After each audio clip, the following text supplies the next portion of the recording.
How do we know that that's actually legit? Like, what does the primary material look like? It's a great question. So, I mean, behavioral science isn't a discipline. So the research can come from economics, psychology, anthropology. And I think the big banner that I would put on it is that it's describing why people behave the way that they actually do. So why do people procrastinate?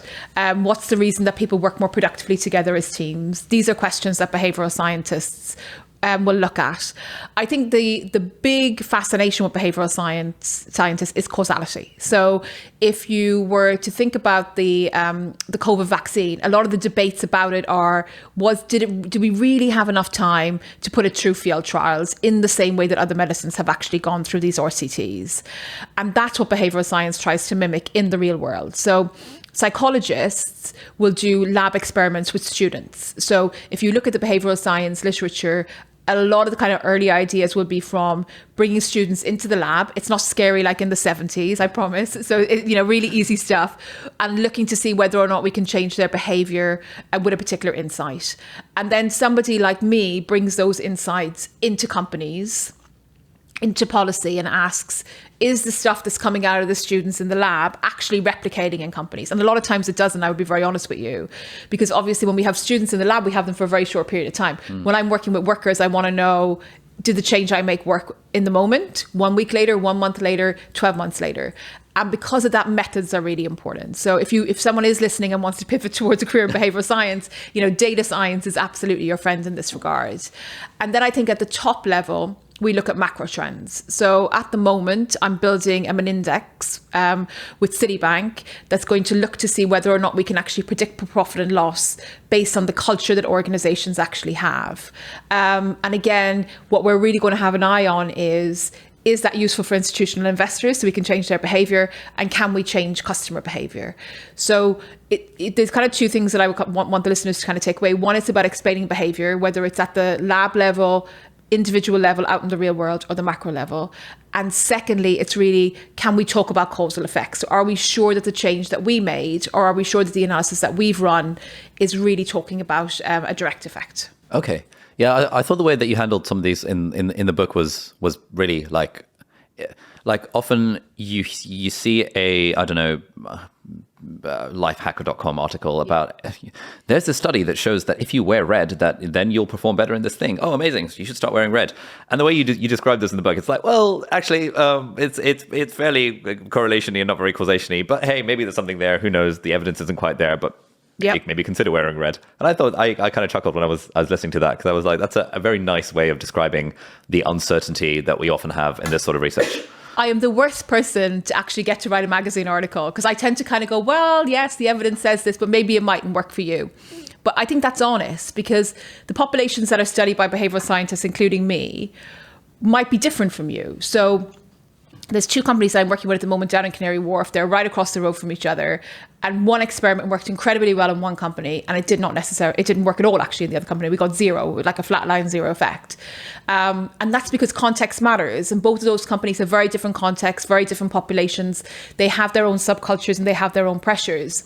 And it's the same for anything that you read in a magazine. So I encourage people to be experimental. So they might hear me say something, but they should say, actually, maybe Grace knows something about what she's talking about, but she doesn't know me. The only person who knows me is me. So I'm going to experiment with her idea. And if it doesn't work, I'm going to throw it out. And that for me is a practice that I think we should do as individuals for our health and careers, as managers when we're leading teams, and also in the government. A leadership tactic that might work for Boris Johnson might not necessarily work for another leader. And unless you're mindful of that, you're going to be taking on practices that somebody has given you that's actually based on evidence that can't be universal. We were brainstorming what we were going to have as like the kind of intro music spiel for this podcast. Oh, what did you pick?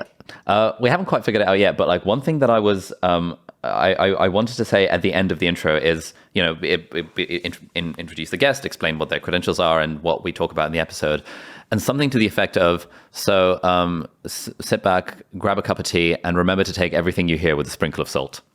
Because I think like in these sorts of podcasts that you've been on, I've been on, where people are really giving life advice, however you dress it up, giving life advice.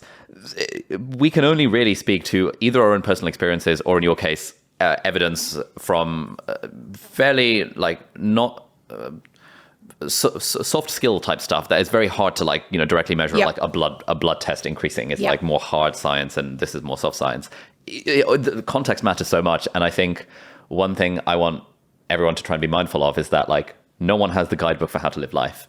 You just got to sort of try stuff. And if it works for you, then great, it works for you. But if it doesn't work for you, then try something else. And Yep. it sounds like that's generally how you approach it as well. Absolutely. So be experimental. And I think context matters are kind of, two words to really emphasize. If something is working for me in my environment, it might not necessarily work for other people. And it's also a way of actually to get to know yourself. So if you're trying something and it's not working, you can think about, okay, why did it work for somebody else and not necessarily for me? And you can have confidence then in kind of trying other tools without getting stuck in the same cycle. Nice.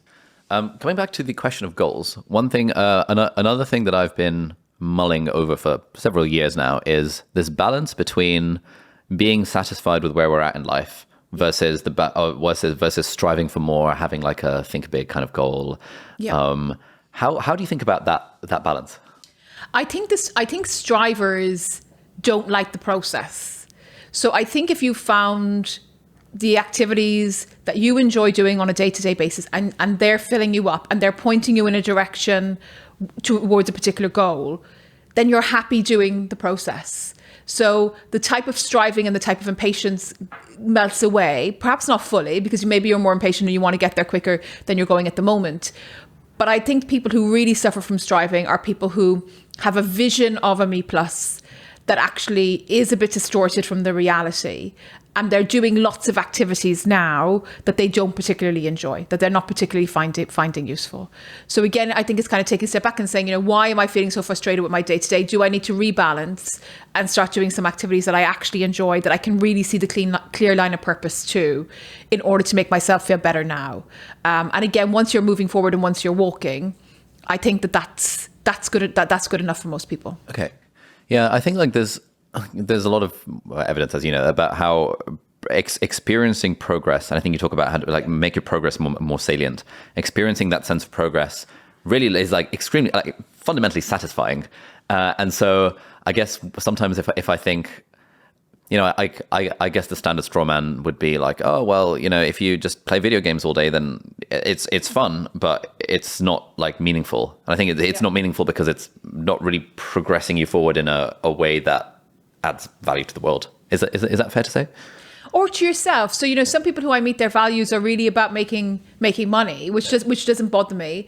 But I think that they need to be clear on what are the tasks that they're going to do that add value to the world. I think that's really true. And I think finding the kind of right balance of pleasure and purpose is really important. You should play video games if that's something that actually really helps you relax. I think for some people, it's been shown that it can be like mindfulness. So again, really thinking about individual differences. If playing Mario Kart is what gets you kind of out of the day and into the moment, you should spend time on that. But it's balancing that time. So balance the time between serving yourself in the present day and also serving yourself in the future. Okay. And I guess most people